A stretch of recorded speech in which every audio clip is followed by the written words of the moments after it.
ओम नमो बुद्धाय। आज के इस दिलचस्प विश्लेषण में हम सभी का स्वागत करते हैं। आज हम प्राचीन बौद्ध ज्ञान और आधुनिक मनोविज्ञान के एक बहुत ही अनोखे संगम को देखने वाले हैं। हम ये समझेंगे कि विल पावर यानी इच्छा शक्ति को कैसे पूरी तरह से अपने कंट्रोल में किया जा सकता है। तो चलिए बिना किसी देरी के सीधे मुद्दे पर आते हैं। अब ये एक ऐसी उलझन है जिससे हम सब कहीं ना कहीं वाकिफ हैं, है ना। हम सबको पता होता है कि क्या सही है और क्या गलत। फिर भी उन बुरी आदतों को छोड़ना इतना पहाड़ जैसा काम क्यों लगता है? सही ज्ञान है, सब पता है, इसके बावजूद सही कदम उठाना कभी-कभी बिल्कुल नामुमकिन सा लगता है। और इसी से जुड़ा एक और गहरा सवाल भी है। आखिर हमारा मन बार बार लगातार डिस्ट्रैक्शंस यानी भटकाव की तरफ ही क्यों भागता है? कुछ लोग आपने देखे होंगे कितनी भी कठिन परिस्थिति हो एकदम फोकस रहते हैं, जबकि ज्यादातर लोग बस फोकस करने में ही जूझते रह जाते हैं। यही आज की हमारी इस चर्चा का असली मुद्दा है। मन का ये जो द्वंद्व है ना, इसे गहराई से समझना। इस बात को और अच्छे से समझने के लिए चलिए आरव की कहानी सुनते हैं। आरव, जिसके बहुत बड़े बड़े सपने थे, वो जिंदगी में कुछ बड़ा हासिल करना चाहता था, मेंटली स्ट्रांग बनना चाहता था, लेकिन उसकी राह में एक बहुत बड़ी दीवार थी, और वो दीवार थी उसका अपना कमजोर मन। आरव का हर दिन एक लूप बन चुका था, जैसे कोई कैसेट अटक गई हो। हर रात को वो सोचता, बस कल से मैं एकदम बदल जाऊंगा। लेकिन अगले दिन सुबह फिर वही सब, देर तक सोते रहना, बिना किसी मकसद के बस फोन स्क्रॉल करते जाना, जरूरी कामों को कल पे टालना और बार बार डिस्ट्रैक्शन खोजना। इसका नतीजा क्या हुआ? सिर्फ गिल्ट, अपराध बोध और खुद से चिढ़। उसे तो ये लगने लगा था कि विल पावर कोई पैदाइशी खजाना है जो उसके नसीब में है ही नहीं। लेकिन फिर एक दिन कुछ ऐसा हुआ जिसने पूरी कहानी पलट दी। आरव पहाड़ों के बीच बने एक बेहद शांत बौद्ध मठ में गया। वहां उसने जो देखा वो सच में हैरान करने वाला था। एक वृद्ध भिक्षु बिल्कुल बिना हिले असीम शांति के साथ गहरे ध्यान में बैठे थे। आरव एकदम दंग रह गया। उसने भिक्षु से पूछ ही लिया कि आखिर किसी का मन इतना शांत, इतना मजबूत कैसे हो सकता है। भिक्षु मुस्कुराए और उन्होंने जो जवाब दिया उसने आरव का दुनिया देखने का नजरिया ही बदल दिया। उन्होंने कहा, मन कभी जन्म से मजबूत नहीं होता, उसे हर एक दिन प्रशिक्षित करना पड़ता है। सच में ये एक बहुत बड़ा सच है।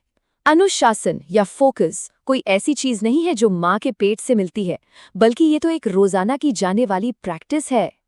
भिक्षु ने इस बात को एक बहुत ही खूबसूरत उदाहरण से समझाया। सोचिए, अगर नदी के पानी को ऐसे ही बिना किसी दिशा के छोड़ दिया जाए तो क्या होगा?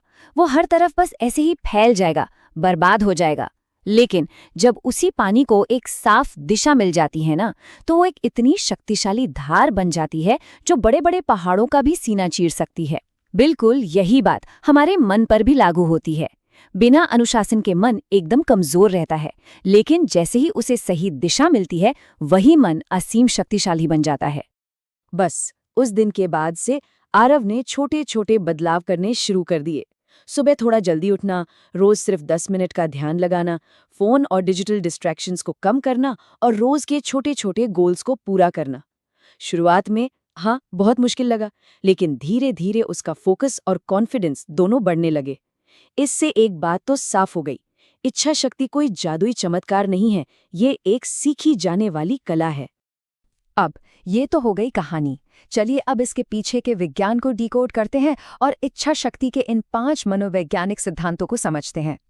तो हमारा पहला पॉइंट है, विल पावर एक ट्रेनिंग है, मोटिवेशन नहीं। हम अक्सर क्या करते हैं, हम इंतजार करते हैं कि अंदर से कोई किक मिलेगी, कोई मोटिवेशन आएगा, तब काम शुरू करेंगे। लेकिन देखिए, मोटिवेशन तो एक बुलबुले की तरह है, एक पल का एहसास है जो अभी है और अगले पल गायब। तो फिर सच्ची विल पावर कैसे बनती है? ये बनती है हर दिन की जाने वाली मेहनत से, रोजाना का दोहराव, एक अटूट अनुशासन और अपनी रोजमर्रा की आदतें पक्की करने से। भगवान बुद्ध ने भी मन को हर दिन ट्रेन करने पर जोर दिया था। ये कोई रातों रात होने वाला जादू नहीं है, इसके लिए ईंट दर ईंट एक मजबूत नींव बनानी पड़ती है। अब आते हैं दूसरे सिद्धांत पर, जो बहुत ही दिलचस्प है। हमारा दिमाग स्वाभाविक रूप से आसान रास्ता चुनता है।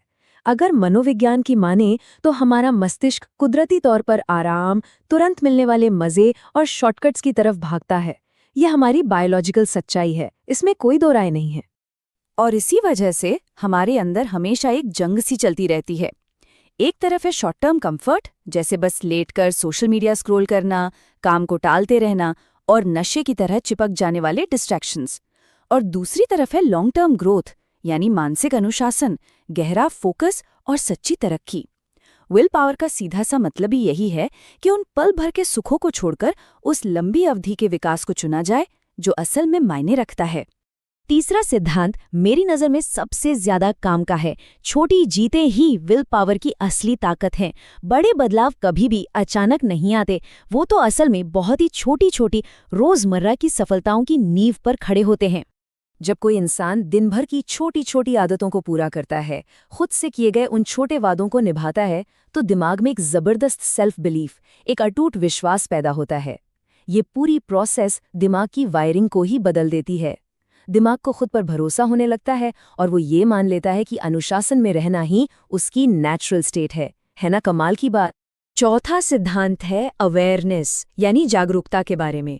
बुद्ध का ये बहुत ही स्पष्ट मानना था कि एक सोया हुआ या अवेयरनेस के बिना वाला मन ही सारे दुखों और उन फैसलों की जड़ है जो हम बिना सोचे समझे ले लेते हैं। जब तक हमें यही नहीं पता होगा कि हमारे अपने दिमाग में चल क्या रहा है, तब तक उस पर लगाम लगाना तो बिल्कुल नामुमकिन है। देखिए, अगर कोई इंसान बिना अवेयरनेस के जीता है तो वो अपनी ही भावनाओं का गुलाम बनकर रह जाता है। लेकिन जैसे ही सचेत होते हैं तो उन ऑटोमेटिक रिएक्शंस पर ब्रेक लग जाता है। अचानक जो गुस्सा या आलस आता है उसे कमजोर किया जा सकता है। ये एक्टिव अवेयरनेस सेल्फ कंट्रोल को कई गुना बढ़ा देती है और डिस्ट्रैक्शन के खिलाफ एक मजबूत ढाल का काम करती है। और अब आते हैं हमारे पांचवें और आखिरी मनोवैज्ञानिक सिद्धांत पर। हमारी आइडेंटिटी, यानी हमारी पहचान, हमारी इच्छा शक्ति को बदल कर रख देती है। इसका सीधा सा मतलब ये है कि एक इंसान खुद को किस नजरिए से देखता है, इसका सीधा असर उसके बर्ताव पर पड़ता है। हमारी खुद की पहचान ही हमारे एक्शंस को ड्राइव करती है। मान लीजिए कोई हर वक्त यही सोचता रहता है कि मैं तो हूं ही आलसी, तो उसका बर्ताव भी बिल्कुल उसी तरह का हो जाएगा, वो नेचुरली आलस करेगा। लेकिन अगर वही इंसान खुद से ये कहना शुरू कर दे कि मैं अनुशासित बन रहा हूं, तो धीरे धीरे उसके असल जिंदगी के एक्शंस भी उसी नई पहचान के साथ मैच करने लगेंगे। खुद से हम क्या बात करते हैं, हमारा सेल्फ टॉक क्या है, ये बहुत बड़ी ताकत है। तो इस पूरे विश्लेषण का जो सबसे बड़ा और अहम निष्कर्ष निकलकर सामने आता है वो ये है कि सच्ची इच्छा शक्ति का मतलब अपने ही मन के साथ कोई कुश्ती लड़ना या खुद को सजा देना बिल्कुल नहीं है। असल में ये मन को एक साफ और सही दिशा देने के बारे में है। अगर मन को जीतना है तो उसे एक सही राह दिखानी होगी। और इस शानदार विश्लेषण का अंत हम भगवान बुद्ध के एक बेहद गहरे और असरदार विचार के साथ करेंगे। जो व्यक्ति अपने मन को जीत लेता है उसे बाहरी दुनिया कभी हरा नहीं सकती। अगर मन को मजबूत बनाने की ये यात्रा आपको लाभदायक लगी हो तो कृपया इस प्रस्तुति को लाइक करें और हमारे स्पिरिचुअल गुरु इनर अवेकनिंग चैनल को जरूर सब्सक्राइब करें। अब आज हमने जो भी सीखा है उस ज्ञान को अपने भीतर पूरी तरह उतारने के लिए चलिए एक बहुत ही शांत और गहरा ध्यान अभ्यास करते हैं। अगले कुछ मिनटों के लिए सब कुछ भूल जाइए। आप जहां भी हैं बस एक आरामदायक स्थिति में बैठ जाएं। अपनी रीढ़ की हड्डी को बिल्कुल सीधा कर लें और बहुत ही कोमलता से अपनी आंखें बंद कर लें। एक गहरी सांस अंदर लें, महसूस करें हवा को और धीरे धीरे सांस को बाहर छोड़ें। सांस अंदर और आराम से सांस बाहर। इस पल में जो भी विचार आपके मन में आ रहे हैं उन्हें रोकने की कोशिश मत कीजिए, बस उन्हें आते हुए देखें और जाने दें। उनसे जुड़ना नहीं है, बस एक दर्शक बने रहें। दिन भर की सारी चिंताओं को, हर उस चीज को जो आपको अंदर ही अंदर परेशान कर रही है, उसे अपनी हर बाहर जाती हुई सांस के साथ शरीर से बाहर निकलने दें। खुद को बिल्कुल हल्का महसूस होने दें। फिर से एक गहरी सांस अंदर लें। महसूस करें कि एक बहुत ही सकारात्मक ऊर्जा आपके शरीर के हर हिस्से में प्रवेश कर रही है। सांस छोड़ें और सारा तनाव, सारी थकान बाहर जा रही है। आपका मन अब बिल्कुल शांत हो रहा है। वो पानी जो अब तक इधर उधर भटक रहा है, अब उसे एक साफ दिशा मिल रही है। आपके भीतर एक असीम अनुशासन और बहुत गहरी शांति मौजूद है। आपको बस अपनी उस जागरूकता को जगाना है। सांसों पर अपना पूरा ध्यान बनाए रखें। ठंडी सांस अंदर और पूरी शांति के साथ गर्म सांस बाहर। इस असीम शांति को महसूस करें।